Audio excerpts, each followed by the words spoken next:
আসন্ন ত্রয়োদশ জাতীয় সংসদ নির্বাচনে আমি ধানমন্ডি, কলাবাগান, হাজারীবাগ, নিউ মার্কেট এবং কামরাঙ্গীরচরের একাংশ নিয়ে গঠিত ঢাকা 10 সংসদীয় আসনে স্বতন্ত্র প্রার্থী হিসেবে দাঁড়াচ্ছি। ত্রয়োদশ জাতীয় সংসদ নির্বাচনে ঢাকা 10 আসন থেকে স্বতন্ত্র প্রার্থী হিসেবে প্রতিদ্বন্দ্বিতার ঘোষণা দিয়েছেন উপদেষ্টা পরিষদ থেকে সদ্য পদত্যাগ করা আসিফ মাহমুদ।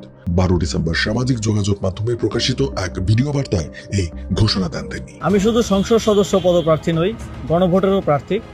এতগুলো প্রাণের বিনিময়ে দেশ সংস্কারের যে সুযোগ এসেছে তা বাস্তবায়নে গণভোটে ধানমন্ডি, নিউ মার্কেট, কলাবাগান, হাজারীবাগ থানা নিয়ে ঢাকা 10 আসন গঠিত।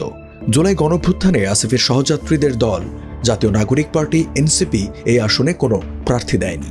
আর বিএনপি থেকে মনোনয়ন পেয়েছেন দলটির জাতীয় নির্বাহী কমিটির সদস্য শেখ রবিউল আলম রবি। আসিফ মাহমুদ তার ফেসবুক ভিডিওতে জানান, আপনাদের সহযোগিতা, সমর্থনই আমার একমাত্র অবলম্বন এবং আমার দায়বদ্ধতাও থাকবে শুধু আপনাদের প্রতি।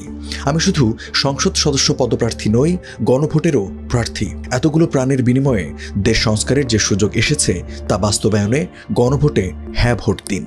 বাংলাদেশের ভবিষ্যৎ কেমন হবে তা নির্ধারণ করার সুযোগ এসেছে দীর্ঘ 17 বছর পর। নতুন বাংলাদেশ বিনির্মাণ স্বপ্নের বাস্তবায়ন কঠিন, তবে অসম্ভব নয়। অন্তর্বর্তী সরকারের 2 ছাত্র উপদেষ্টা আসিফ মাহমুদ সজীব ভুঁইয়া ও মাহফুজ আলম পদত্যাগ করেন। পদত্যাগের পর আসিফ ও মাহফুজ কোন রাজনৈতিক দলে যোগ দিচ্ছেন তা নিয়ে ছিল নানা গুঞ্জন।